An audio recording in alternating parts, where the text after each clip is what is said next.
ओम विष्णुवे नमः। आप सभी का बहुत बहुत स्वागत है आपके अपने यूट्यूब चैनल कहानी टॉकीज पर।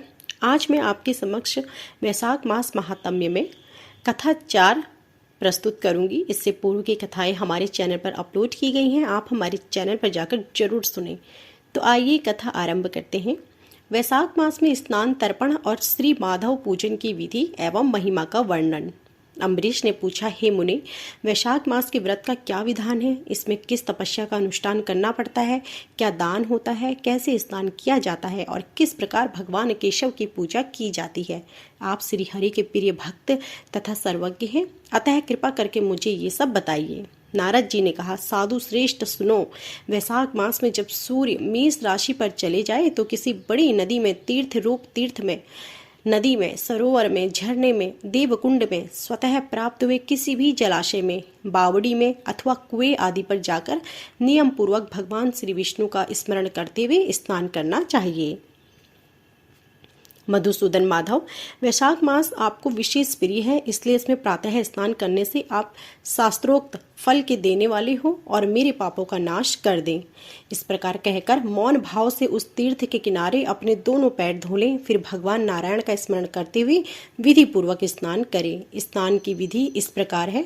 विद्वान पुरुष को मूल मंत्र पढ़कर तीर्थ की कल्पना कर लेनी चाहिए। ओम नमो नारायण, यह मूल मंत्र कहा गया है। पहले हाथ में कुश लेकर विधि पूर्वक आचमन करें तथा मन और इंद्रियों को संयम में रखते हुए बाहर भीतर से पवित्र रहें। फिर 4 हाथ का चौकार मंडल बनाकर उसमें मंत्रों का जाप करें। गंगे, तुम भगवान श्री विष्णु के चरणों से प्रकट हुई हो। श्री विष्णु ही तुम्हारे देवता हैं, इसलिए तुम्हें वैष्णवी कहते हैं। देवी, तुम जन्म से लेकर मृत्यु तक समस्त पापों से मेरी रक्षा करो। स्वर्ग, पृथ्वी और अंतरिक्ष में कुल 3.5 करोड़ तीर्थ हैं, ऐसा वायु देवता का कथन है। माता जाह्नवी, वे सभी तीर्थ तुम्हारे अंदर मौजूद हैं। देवलोक में तुम्हारा नाम नंदिनी और नलिनी है। इनके सिवा दक्षा, पृथ्वी, विश्वकाया, शिवा, अमृता, विद्याधरी, महादेवी, लोक प्रसादिनी, श्रेम कंगरी, जाह्नवी, शांता और शांति प्रदायिनी आदि तुम्हारे अनेकों नाम हैं। स्नान के समय इन पवित्र नामों का कीर्तन करना चाहिए। इससे त्रिपथगामिनी भगवती गंगा उपस्थित हो जाती है। 7 बार उपयुक्त नामों का जप करके संपुटक के आराम में दोनों हाथ जोड़कर उनमें जल लें और 4, 6 या 7 बार मस्तक पर डालें। इस प्रकार स्नान करके पूर्वतः मृतिका को विधिवत आमंत्रित करें और उससे शरीर में लगाकर नहा लें। वसुंधरे, तुम्हारे ऊपर अश्व और रथ चला करते हैं। भगवान श्री विष्णु भी वामन अवतार धारण करके तुम्हें एक पैर से नापा था।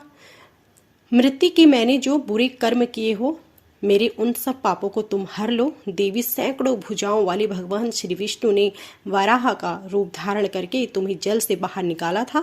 तुम संपूर्ण लोकों की उत्पत्ति के लिए अरणी के समान हो, अर्थात जैसे अरणी काष्ठ से आग प्रकट होती है, उसी प्रकार तुमसे संपूर्ण लोक उत्पन्न होते हैं। सुव्रते, तुम्हें मेरा नमस्कार है। इस प्रकार स्नान करने के पश्चात विधि पूर्वक आचमन करके जल से बाहर निकले और 2 शुद्ध श्वेत वस्त्र, धोती, चादर धारण करें। तदंतर त्रिलोक की तृप्त करने के लिए तर्पण करें। सबसे पहले श्री ब्रह्मा का तर्पण करें, फिर श्री विष्णु, श्री रुद्र और प्रजापति का तर्पण करें। तत्पश्चात देवता, यक्ष, नाग, गंधर्व, अप्सरा, असुरगण, क्रूर सर्प, गरुड़, वृक्ष, जीव जंतु, पक्षी, विद्याधर, मेघ, आकाशचारी जीव, निराधार जीव, पापी जीव तथा धर्मपरायण जीवों को तृप्त करने के लिए मैं उन्हें जल अर्पण करता हूँ। यह कहकर उन सबको श्रद्धांजलि दें।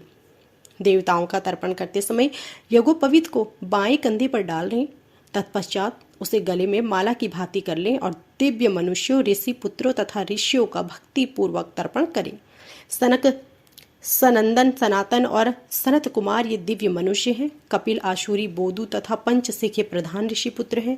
ये सभी मेरे दिए हुए जल से तृप्त हो, ऐसा कहकर इन्हें जल दें। इसी प्रकार मरीचि, अत्रि, अंगीरा, पुलसय, पुलह, कृतु, प्रचेता, वशिष्ठ, नारद तथा अन्य देवर्षियों एवं ब्रह्म ऋषियों का अक्षत सहित जल के द्वारा तर्पण करें। इस प्रकार ऋषि तर्पण करने के पश्चात यज्ञोपवीत को दाएं कंधे पर धारण करके बाएं घुटने को पृथ्वी पर टेक कर बैठें। फिर अग्नि, सौम्य, हविष्मान, उष्पम, अनल, बहर्षिषद, पिता पितामह आदि तथा माता महा आदि सब लोगों का विधिवत तर्पण करके करें। जो लोग मेरे बांधव ना हो, जो मेरे बांधव हो तथा जो दूसरे किसी जन्म में मेरे बांधव रहे हो, वे सब मेरे दिए हुए जल से तृप्त हो।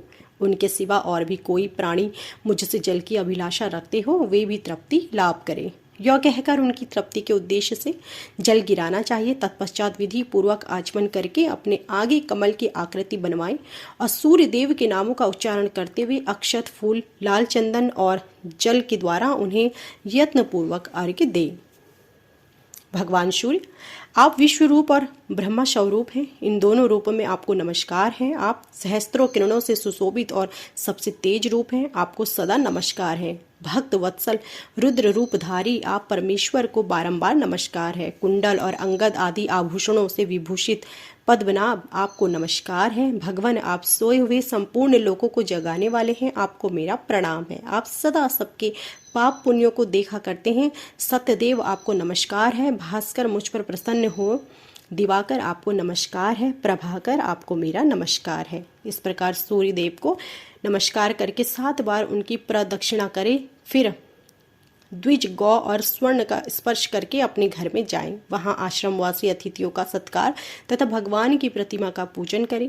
राजन, घर में पहले भक्ति पूर्वक जितेंद्रिय भाव से भगवान गोविंद की विधिवत पूजा करनी चाहिए।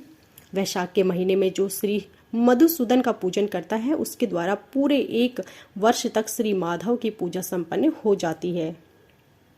वैशाख मास में आने पर जब सूर्यदेव मेष राशि पर स्थित हो, तो श्री केशव की प्रसन्नता के लिए उनके व्रतों का संचय करना चाहिए। अपने अभीष्ट की सिद्धि के लिए अन्न, जल, शक्कर धेनु तथा तिल की धेनु आदि का दान करना चाहिए। इस कार्य में धन की कंजूसी उचित नहीं है। जो समूचे वैशाख भर प्रतिदिन सवेरे स्नान करता, जितेंद्रिय भाव से रहता, भगवान के नाम जपता और हविष्य भोजन करता है, वह सब पापों से मुक्त हो जाता है। जो वैशाख मास में आलस्य त्याग कर एक भुक्त यानी 24 घंटे में एक बार भोजन व्रत, केवल रात में एक बार भोजन अथवा अयाचित व्रत, बिना मांगे मिले हुए अन्न का एक समय भोजन करता है, वह अपनी संपूर्ण अभीष्ट वस्तु को प्राप्त कर लेता है। वैशाख मास में प्रतिदिन 2 बार गांव से बाहर नदी के जल में स्नान करना, हविष्य खाकर रहना, ब्रह्मचर्य का पालन करना, पृथ्वी पर सोना, नियम पूर्वक रहना, व्रत, दान, जप, होम और भगवान मधुसूदन की पूजन करना, ये नियम हजारों जन्मों के भयंकर पापों को भी हर लेते हैं। जैसे भगवान माधव ध्यान करने पर सारे पाप नष्ट कर देते हैं, उसी प्रकार नियम पूर्वक किया गया माधव मास का स्नान भी समस्त पापों को दूर कर देता है। वैशाख मास में इनका पालन अवश्य करना चाहिए।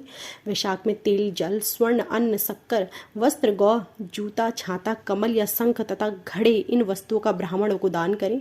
3 संध्याओं की समय एकाग्रचित होकर विमल स्वरूपा साक्षात भगवान व भगवती लक्ष्मी के साथ परमेश्वर श्री विष्णु का भक्ति पूर्वक पूजन करें।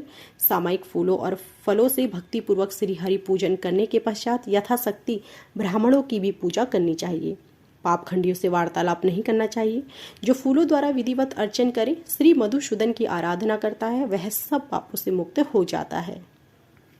श्री नारद जी कहते हैं, राजेंद्र सुनो, मैं संक्षेप में माधव के पूजन की विधि बतला रहा हूँ। महाराज, जिनका कहीं अंत नहीं है, जो अनंत और अपार है, उन भगवान अनंत की पूजा विधि का अंत नहीं है। श्री विष्णु का पूजन 3 प्रकार का होता है, वैदिक, तांत्रिक तथा मिश्र।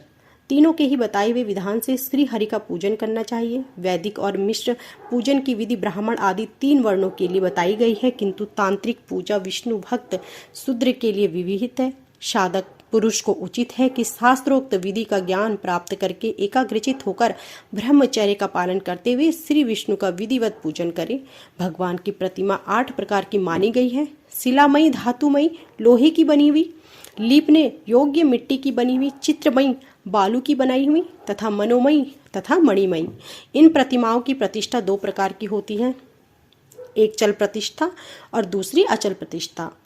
राजन, भक्त पुरुष को चाहिए कि वह जो कुछ भी सामग्री प्राप्त हो उसी से भक्ति भाव के साथ पूजन करे। प्रतिमा पूजन में स्नान और अलंकार ही अभिष्ट है, अर्थात भगवत ग्रह को स्नान कराकर पुष्प आदि से श्रृंगार कर देना प्रधान सेवा है। श्री कृष्ण में भक्ति रखने वाला मनुष्य यदि केवल जल भी भगवान को अर्पण करे तो वह उनकी दृष्टि में श्रेष्ठ है। फिर गंध, धूप, पुष्प, दीप और अन्य आदि का नैवेद्य तर्पण करने पर तो कहना ही क्या है। पवित्रता पूर्वक पूजन की सारी सामग्री एकत्रित करके पूर्वाग्रह कुशों का आसन बिछाकर उस पर बैठे। पूजन करने वाले का मुख उत्तर दिशा की ओर या प्रतिमा के सामने हो। फिर पाद्य, अर्घ्य, स्नान तथा हरण आदि उपचारों की व्यवस्था करें। उसके बाद कर्णिका और केसर से सुशोभित अष्टदल कमल बनाएं और उसके ऊपर श्री हरि के लिए आसन रखें। तदंतर चंदन, उसीर, केशर, कपूर तथा अर्गजा से सुवासित जल के द्वारा मंत्र पाठ पूर्वक श्री हरि को स्नान कराएं। वैभव हो तो प्रतिदिन इस तरह की व्यवस्था करनी चाहिए। स्वर्णधम नामक अनुवाहक, महापुरुष, विद्या, सहस्त्र शीर्षा आदि पुरुषोक्त तथा सामोक्त, निर्जना आदि मंत्रों द्वारा श्री हरि का स्नान कराएं। तत्पश्चात विष्णु भक्त पुरुष वस्त्र, यज्ञोपवीत, आभूषण, हार, गंध तथा अनुलेप के द्वारा प्रेम पूर्वक भगवान का श्रृंगार करे। उचित है कि वह श्रद्धा पूर्वक आचमनीय गंध पुष्प पुजारी को अक्षत तथा धूप आदि उपहार अर्पण करे। उसके बाद गुड़, खीर, घी, पूड़ी, मालपुआ, लड्डू, दूध और दही आदि नाना प्रकार के नैवेद्य निवेदन करें। पर्वत के अवसरों पर अंगराग लगाना, दर्पण दिखाना, दंत धावन कराना, अभिषेक कराना, अन्न आदि के बने हुए भोगों को लगाना। आकृति शांत हो और उनके वस्त्र कमल के केसर के समान पीले रंग का हो। वे मस्तक पर किरीट, दोनों हाथों में कड़े, गले में यज्ञोपवीत तथा अंगुलियों में अंगूठी धारण किए हैं। उनके वक्ष स्थल में श्री वत्स का चिन्ह है। कौस्तुभ मणि उनकी शोभा बढ़ाता है तथा वे वनमाला धारण किए हुए हैं। इस प्रकार ध्यान करते हुए पूजन समाप्त करके घी में डुबोई हुई समिधाओं को तथा हविष्य द्वारा अग्नि में हवन करें। आज्य भाग तथा आघार नामक आहुतियों देने के पश्चात घृत पूर्ण हविष्य का होम करें। तदंतर पुनः भगवान का पूजन करके उन्हें प्रणाम करें। पार्षदों को नैवेद्य अर्पण करें। उसके बाद मुख शुद्धि के लिए सुगंधित द्रव्यों से युक्त तांबूल निवेदन करना चाहिए। फिर छोटे बड़े पौराणिक तथा अर्वाचीनी स्त्रोतों का भगवान की स्तुति करके भगवान प्रसन्न होवे यो कहकर प्रतिदिन दंडवत प्रणाम करें। अपना मस्तक भगवान के चरणों में रखकर दोनों भुजाओं को फैलाकर परस्पर मिला दें और इस प्रकार कहें, परमेश्वर, मैं मृत्यु रूपी ग्रह तथा समुद्र से भयभीत होकर आपकी शरण में आया हूँ, आप मेरी रक्षा कीजिए। राजन के वही शरीर पर शुभ कल्याण का साधक है जो भगवान श्री कृष्ण को प्रणाम करने के कारण धूली धूसित हो रहा है। नेत्र भी वे अत्यंत सुंदर हैं और तप शांति से संपन्न हैं, जिनके द्वारा श्री हरि का दर्शन होता है। वहीं बुद्धि निर्बल सदा श्री लक्ष्मीपति के चिंतन में संलग्न रहती है तथा वहीं जीवा मधुर भाषिणी है जो बारंबार भगवान नारायण का स्तवन किया करती है। स्त्री और शूद्रों को भी मूल मंत्र के द्वारा श्री हरि का पूजन करना चाहिए तथा वैष्णव जनों को भी गुरु की बताई हुई पद्धति से श्रद्धा पूर्वक भगवान की पूजा करनी चाहिए। राजन, यह सब प्रसंग मैंने तुम्हें बता दिया है। श्री माधव का पूजन परम पावन है। वैशाख मास में तुम इस प्रकार पूजन अवश्य करना। सूत जी कहते हैं, महर्षि गण इस प्रकार पत्नी सहित मंत्रवेत्ता महाराज अम्बरीश को उपदेश दे उनसे पूजित हो विदा लेकर देवर्षि नारद जी वैशाख मास में गंगा स्नान करने के लिए चले गए। लोक में जिनका पावन सुयश फैला हुआ था, उन राजा अम्बरीश ने मुनि की बताई हुई वैशाख मास की विधि का पुण्य बुद्धि से पत्नी सहित पालन किया। तो यह थी आज की हमारी संपूर्ण कथा। आशा करती हूँ कि आपको हमारी यह कथा पसंद आई होगी। ऐसे ही धार्मिक व्रत कथाओं तथा पूजन विधि के बारे में जानकारी प्राप्त करने के लिए हमारी वीडियो को लाइक करें, शेयर करें, कमेंट करें और हमारे चैनल को सब्सक्राइब करें और बेल आइकन दबाएं, जिससे कि ऐसी ही वीडियो प्रसारित होते ही आपको जानकारी मिल सके। आप सभी का धन्यवाद।